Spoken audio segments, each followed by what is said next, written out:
Our next guest, our speaker for this evening, our newly elected president of Kenosha Community Media, Carole Moresi.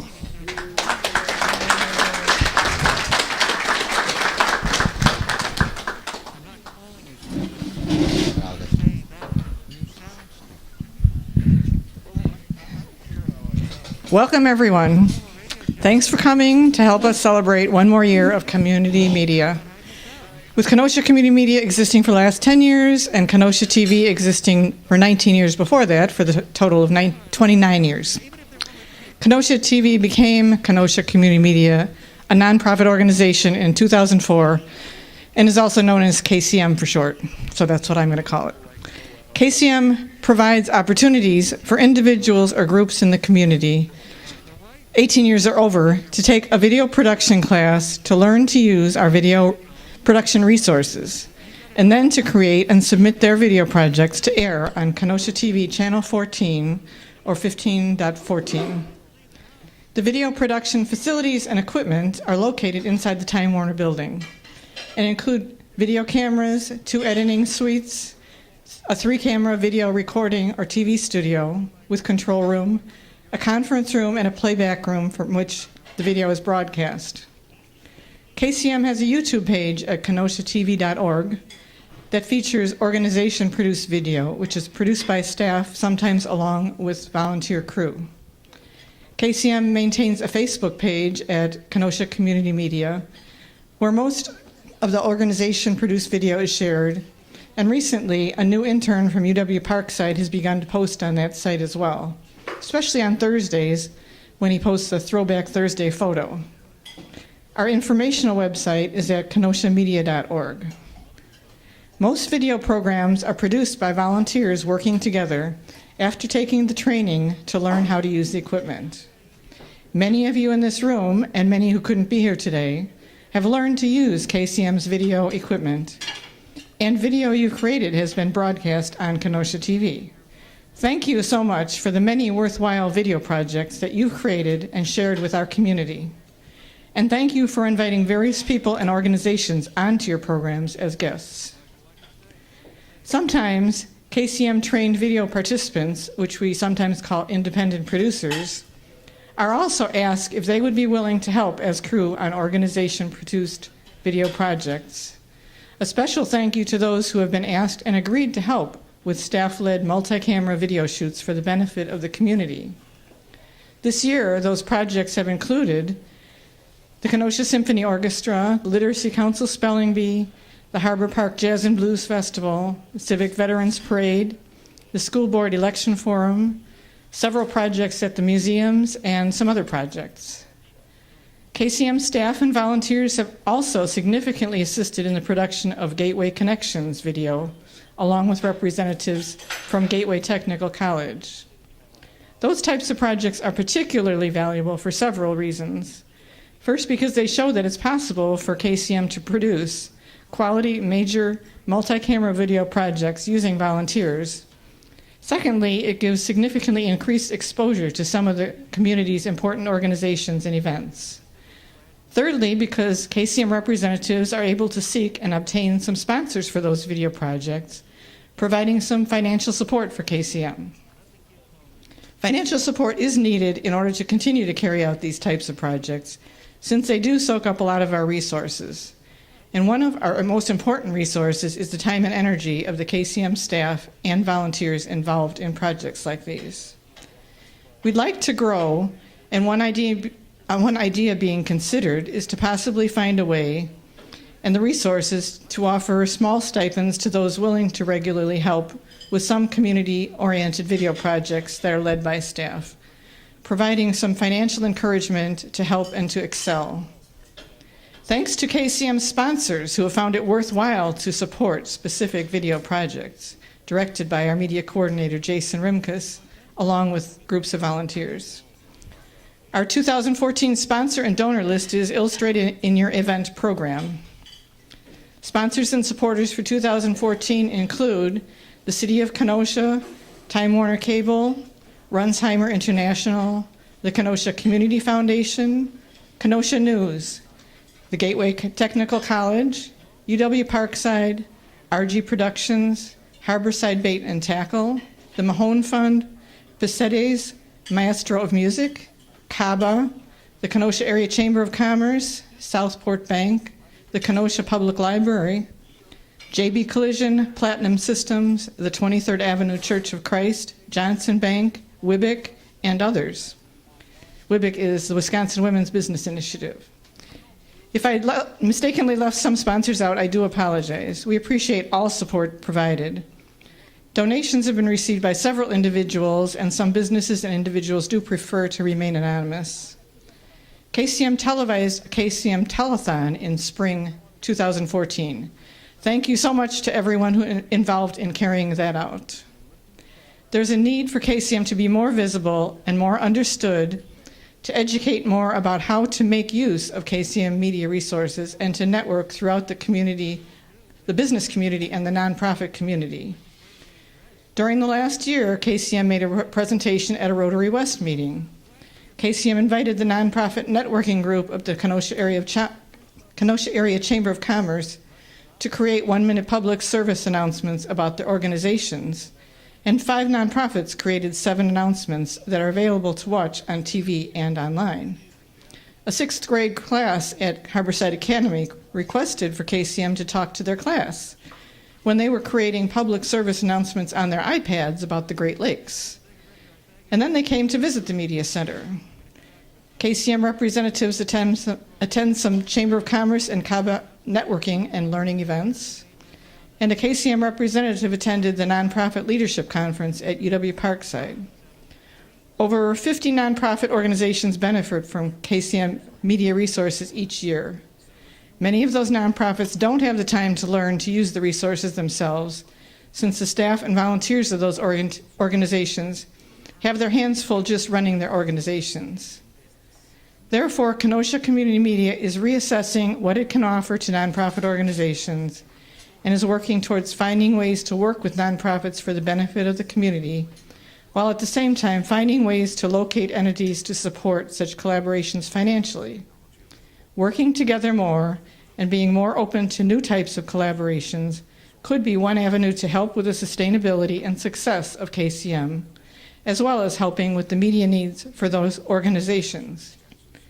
We know that people have shorter attention spans and spend more time on computers and less on watching TV, so more emphasis needs to be focused on creating a stronger internet presence in the future.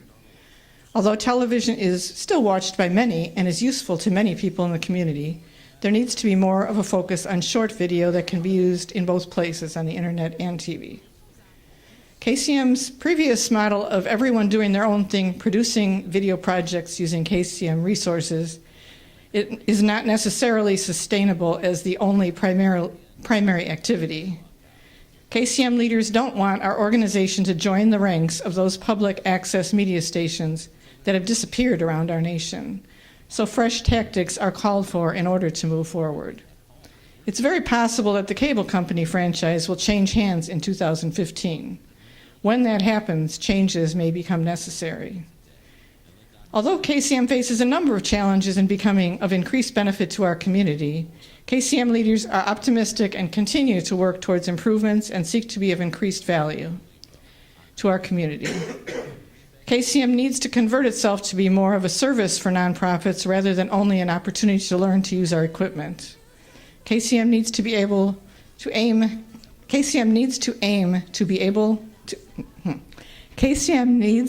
aim to be available for nonprofits to engage for a fee, and not only to be available to those who wish to do it for themselves in taking advantage of the KCM resources and creating video about their own interests.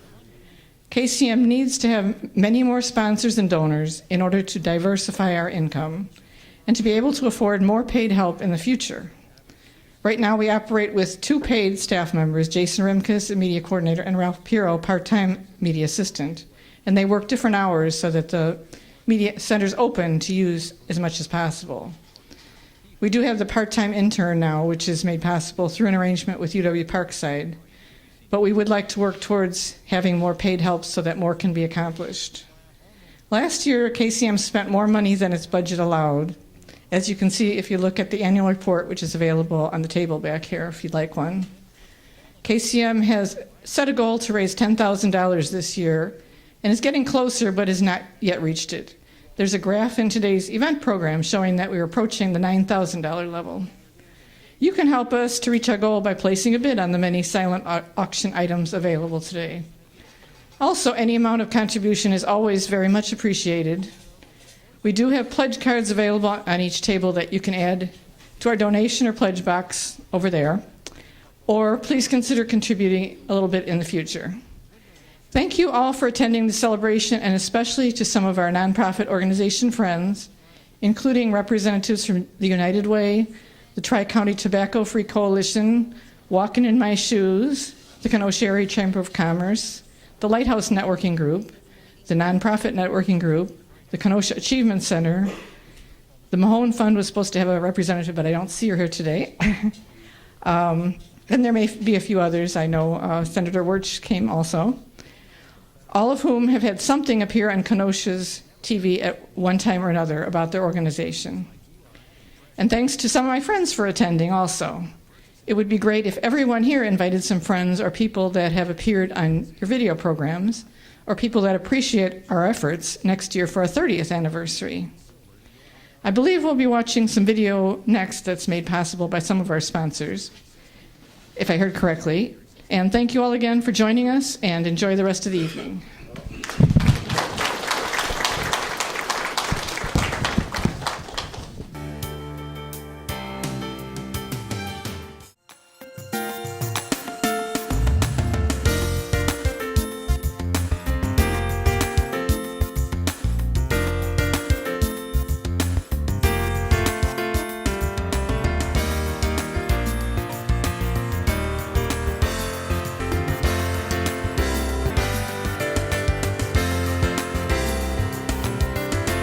The Grill Games griller, and I'd like to know where you're from and what's your name and what are you doing today here at Grill Games?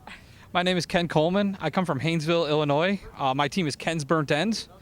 We do this for a hobby. This is what we do for fun. Great. I notice you have this interesting looking grill that looks like a train. Could you explain that? Did somebody make that, or what's... Yes, this is our train. We're a big family into trains. We have Garden Railway, we have HO scale railroads. We just like trains. We found this on the internet and decided to pick it up, and it really adds to what we do here. And next, we have the LMI Packaging Solutions.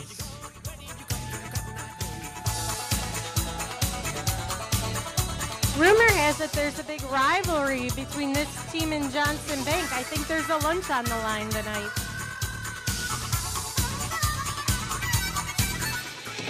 Next, we have the Talmer Bank and Trust.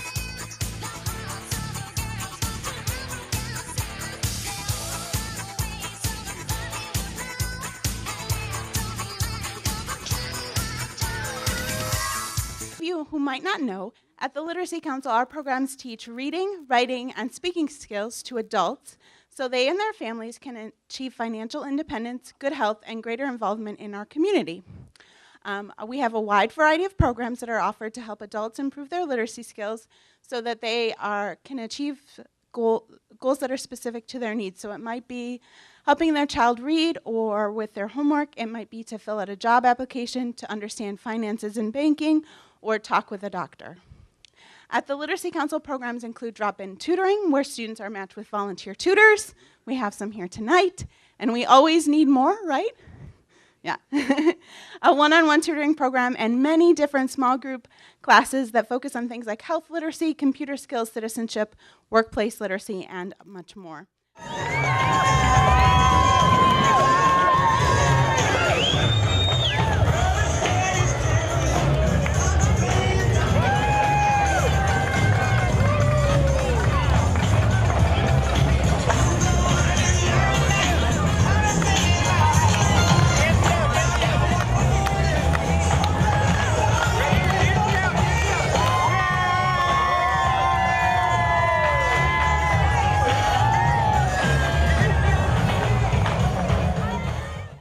All right, let's talk live in the downtown.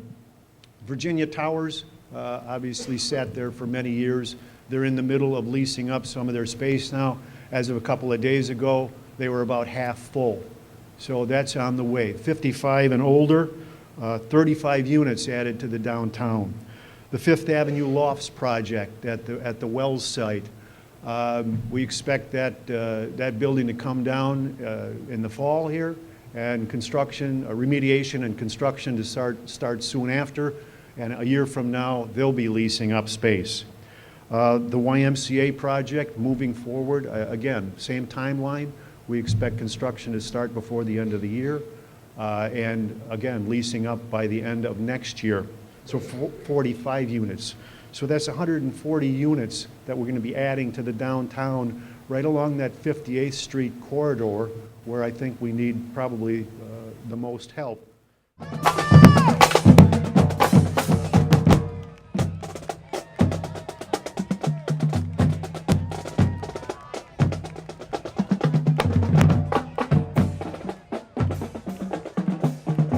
And Jeff, a real treat in the parade this year is Ferguson Jenkins. Yep. Brought to you by the Kingfish. And here it is, Best in Show for the Kenosha Civic Veterans Parade for 2014, Snap-on's float. Yep, Snap-on is honored to be here today as a corporate division sponsor of the 2014 Kenosha Civics Veterans Parade with their float, Kenosha, so much to cheer about.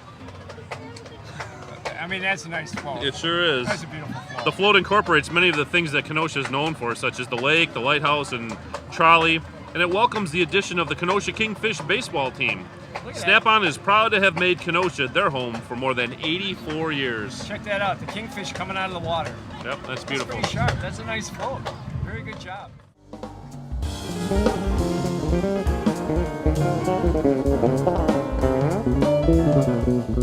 Thank you.